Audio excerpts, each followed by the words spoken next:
જય શ્રી કૃષ્ણ. આજે આપણે દૂધીના મુઠિયા બનાવીશું. એ બી એકદમ ઇઝી રેસીપી છે.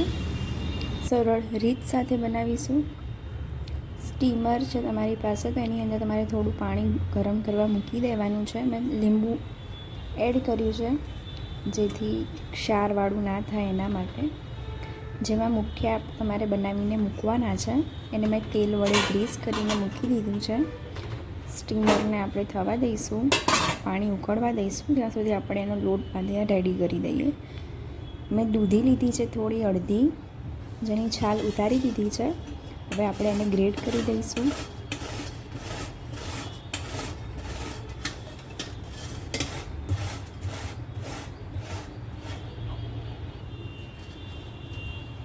દૂધી સરસ રીતે છીણાઈ ગઈ છે.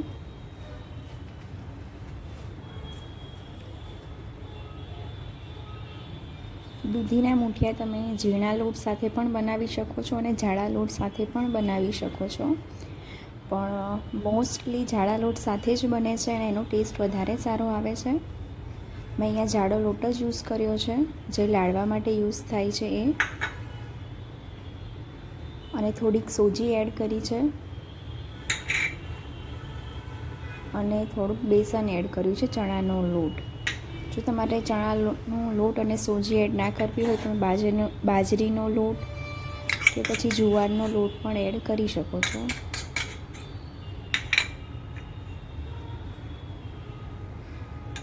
આદુ અને લસણની પેસ્ટ એડ કરી છે, લીલા ધાણા એડ કર્યા છે અને મરચાંની પેસ્ટ એડ કરી છે. થોડુંક દહીં નાખ્યું છે. ખાટું દહીં હોય તો તમારે લીંબુ નાખવાની જરૂર નથી. મેં ખાટું દહીં નથી યુઝ કર્યું એટલે હું થોડુંક લીંબુ નાખીશ. અને ગળપણ માટે મેં થોડીક ખાંડ લીધી છે અને થોડોક લીંબુનો રસ લઈશું, કારણ કે મારું દહીં ખાટું નથી એના માટે. જો તમે દહીં ખાટું લો છો તો લીંબુનો રસ તમે સ્કીપ કરી શકો છો. મીઠું નાખીશું, હળદર નાખીશું, ધાણા જીરું એડ કર્યું છે, લાલ મરચું એડ કર્યું છે. તીખાશ તમારે જે રીતે જોઈએ એ રીતે તમારે લાલ મરચું એડ કરવાનું છે અને થોડીક હિંગ નાખી છે.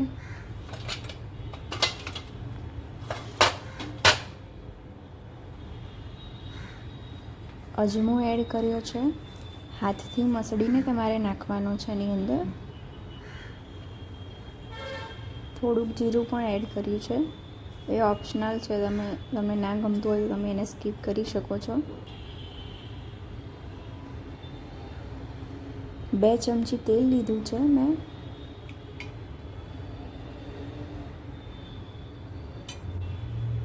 હવે બધાને પ્રોપર મિક્સ કરી દેવાનું છે પહેલાં, અને મિક્સ કર્યા પછી આપણે એનો લોટ બાંધી દેવાનો છે. પાણી એડ કરવાનું નથી. દૂધીનું જે પાણી છે એનાથી જ આપણો લોટ બંધાઈ જશે. આ રીતનો ઢીલો જ હોય છે. હવે અહીં આપણે મુઠિયા વાળી દઈશું, તો એના માટે હાથ ઉપર તેલ લગાવી દઈશું કે હાથમાં ચોંટે નહીં એ રીતે. તમને જે રીતે જોઈતા હોય, જેમ કે તમારે થોડાક મોટી સાઇઝના જોઈએ છે તો તમારે થોડાક મોટા મુઠિયા વાળી દેવાના છે. નાની સાઇઝમાં જોઈએ છે તો તમારે એ રીતે વાળીને મૂકવાના છે.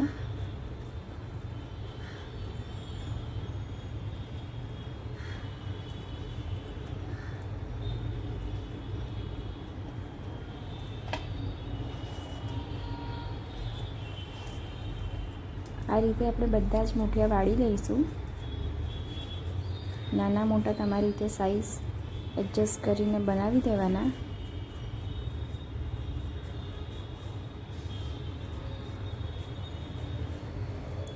તમને લાગે છે તમારે હજુ હાથમાં ચોંટે છે તો તમારે થોડું તેલનો ઉપયોગ કરી અને પછી કરી દેવાના આ રીતે મુઠિયા. મેં બહુ મોટી સાઈઝના નથી કર્યા, મીડિયમ સાઇઝ રાખી છે. તમારે મોટી નાની તમારી રીતે એડજસ્ટ કરી લેજો.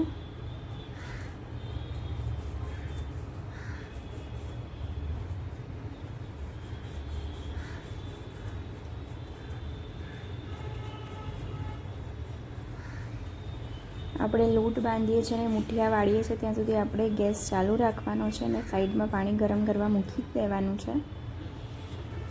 અને આ રીતે મુઠિયા વળાય એમ એક એક કરીને તમે ડાયરેક્ટલી સ્ટીમરમાં પણ એડ કરી શકો છો.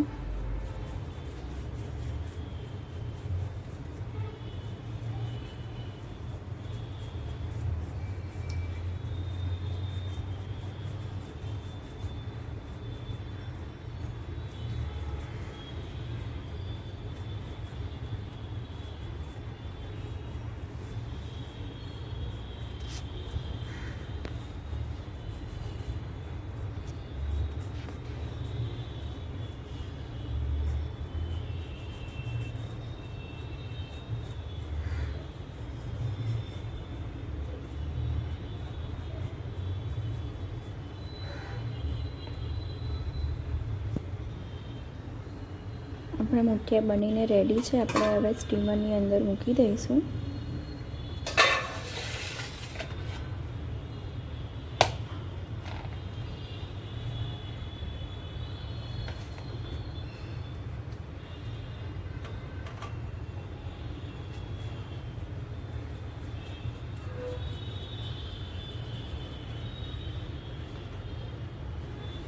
સ્ટીમરમાં મૂક્યા પછી એકચ્યુઅલી મારે થોડાક ઓછા મૂઠ્યા છે, તો મેં એને 25 મિનિટ જેટલું સ્ટીમ થવા દીધું હતું.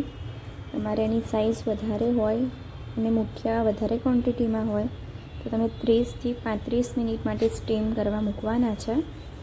અને પહેલાં તમારે એક વખત ચેક કરી લેવાનું છે કે તમારા મુઠિયા થયા છે કે નહીં.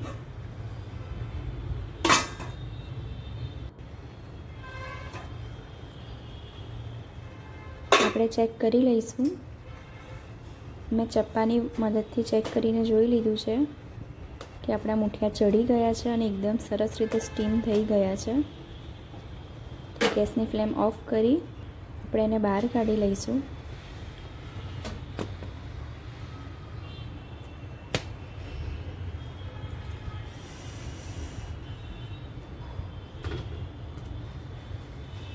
મુઠિયાને બહાર કાઢ્યા પછી એને થોડીક વાર ઠંડા થવા દેવાના છે, 5-1 મિનિટ. પ્રોપર ઠંડા થઈ જાય પછી જ એને કટ કરવાના છે, અદરવાઇઝ તમારા મુઠિયા તૂટી જશે. તમને જે સાઇઝના જોઈતા હોય એ સાઇઝના તમે કટ કરી શકો છો.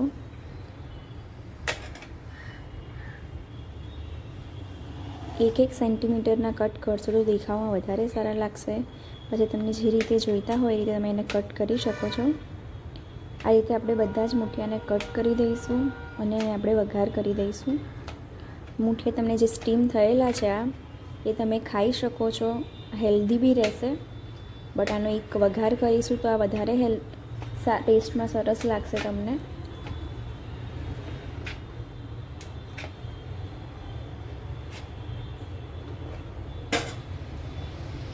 વઘાર માટે તમારે તેલ લેવાનું છે, રાઈનો ઉપયોગ થશે, સફેદ તલનો ઉપયોગ થશે, લીલા મરચાં અને લીમડાનો ઉપયોગ થશે. અને તમારે ઉપર સ્પ્રિંકલ કરવી હોય કોથમીર તો તમે કોથમીર એડ કરી શકો છો. આપણા મુઠિયા કટ થઈ ગયા છે. આપણે પેન ઓન કરી એની અંદર તેલ એડ કરી દઈશું. ઓછા તેલમાં પણ તમે આને વઘારી શકો છો.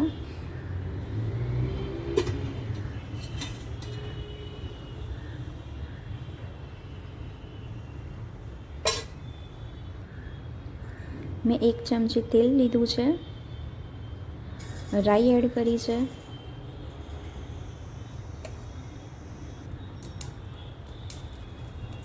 સફેદ તલનો ઉપયોગ તમારે કરવાનો છે જેનાથી ટેસ્ટ બહુ સરસ આવશે અને દેખાવમાં પણ સારા લાગશે.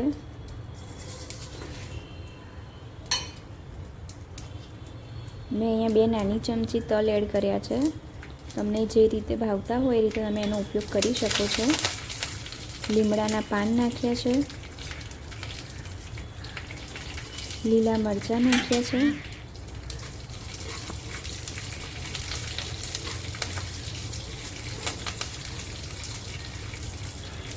હવે આપણે એની અંદર આપણા મુઠિયા એડ કરી દઈશું.